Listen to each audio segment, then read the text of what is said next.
રસોઈની રંગતમાં તમારું સ્વાગત છે। આજે આપણે બનાવવાના છીએ મમરામાંથી એક એવો નવો નાસ્તો જે ક્રિસ્પી અને ટેસ્ટી બને છે। ચલો નાસ્તો બનાવવા માટેની તૈયારી કરી લઈએ।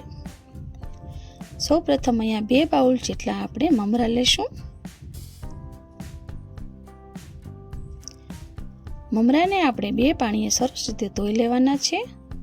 હળવા હાથે આપણે એને ધોવાના છે જેથી કરીને અંદર રહેલો કચરો નીકળી જાય। મમરા ધોઈને આપણે એને કોરા કરી લેવાના છે એક વાસણમાં। મમરા સરસ રીતે કોરા થઈ ગયા છે। હવે આપણે એની અંદર 4 મોટી ચમચી જેટલું દહીં એડ કરશું। દહીં એડ કરવાથી મમરા સરસ રીતે ફૂલાઈ જાય છે અને ટેસ્ટી પણ બને છે। 5 થી 10 મિનિટ રેસ્ટ આપશું। મમરા સરસ રીતે ફૂલાઈ ગયા છે। હવે આપણે એની અંદર અન્ય સામગ્રી એડ કરશું। 1 બાઉલ જેટલો ચણાનો લોટ છે એને એડ કરી દઈએ। 1 બાઉલ જેટલું બટાકું છે એને પણ એડ કરી દઈએ। બટાકું છે મેં પહેલેથી જ બાફી લીધું હતું।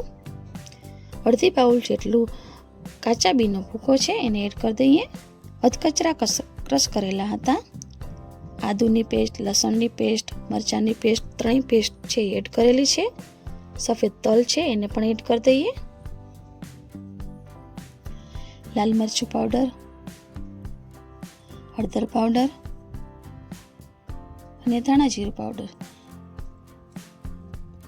3 મસાલા એડ કર્યા બાદ આપણે ગરમ મસાલો છે એડ કરવાનો છે। ચાટ મસાલો છે, લીંબુ છે એને એડ કરી દઈએ જેથી કરીને નાસ્તાનો ટેસ્ટ છે એકદમ ખટમીઠો આવે। સ્વાદ પ્રમાણે મેં મીઠું એડ કરશું। બધા મસાલા ઉમેર્યા બાદ આપણે એને હાથેથી મિક્સ કરવાનું છે। સરસ રીતે આપણે એને મિક્સ કરી લેવાનું છે। એમાં પાણીનો ઉપયોગ કરવાનો નથી તો પણ સરસ રીતે મિક્સ થઈ જશે।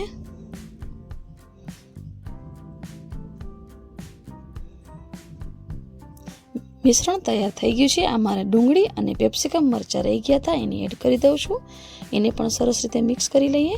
ડુંગળી જેમ બને એમ ઝીણી સમારજો જેથી કરીને સરસ રીતે આપણે બેટરમાં મિક્સ થઈ જાય। બેટર આપણું થઈ ગયું છે। હવે આપણે એના રોલ વાળીશું। તમારે જે આકાર આપવો હોય એ આપી શકો છો। હું અહીંયા નાસ્તાને રોલનો આકાર આપું છું।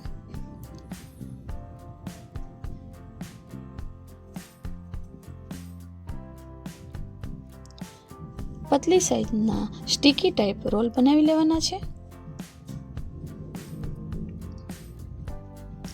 એક પછી એક બધા રોલ આપણે બનાવી લેશું। તમને બેટર થોડું ઢીલું લાગે તો તમે એમાં ચણાનો લોટ પણ એડ કરી શકો છો। આપણા રોલ છે એ બની ગયા છે। હવે આપણે એને ફ્રીઝરમાં 10 થી 15 મિનિટ માટે ફ્રીઝરમાં એને મૂકવાના છે જેથી કરીને એ સ્ટીકી થઈ જાય। આપણા રોલ છે એ 10 થી 15 મિનિટ પછી ફ્રીઝરમાંથી બહાર કાઢેલા છે। સરસ રીતે સ્ટીકી થઈ ગયા છે। હવે આપણે એને તળી લઈએ। તળવા માટે મેં એક વાસણમાં તેલ ઉમેરેલું છે। તેલ થઈ જાય એટલે આપણે એક પછી એક એમાં રોલ ઉમેરતા જશું। વાસણમાં જેટલા રોલ સમાય એટલા એડ કરી દઈશું। રોલને ચારે બાજુ સરસ રીતે આપણે કૂક કરવાના છે। રોલને ફેરવવાની ઉતાવળ જરાય પણ કરવાની નથી। મીડિયમ આંચ ઉપર જ રોલને તળવાના છે। ગોલ્ડન બ્રાઉન થાય ત્યાં સુધી આપણે રોલને તળશું। ગોલ્ડન બ્રાઉન થઈ ગયા છે। હવે એક વાસણમાં આપણે એને ટ્રાન્સફર કરી લેશું। એકદમ ક્રિસ્પી અને ટેસ્ટી બને છે। એકવાર જરૂરથી બનાવજો। આ જ રીતે આપણે બીજા અન્ય રોલ છે એને પણ આવી રીતે તળી લેશું। હવે આપણે એને સર્વ કરી લઈએ। એક પ્લેટમાં આપણે રોલને એડ કરતા જઈશું।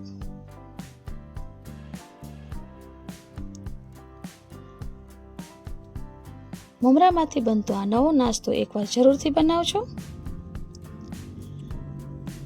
હું અહીંયા ટમેટા સોસ સાથે સર્વ કરું છું।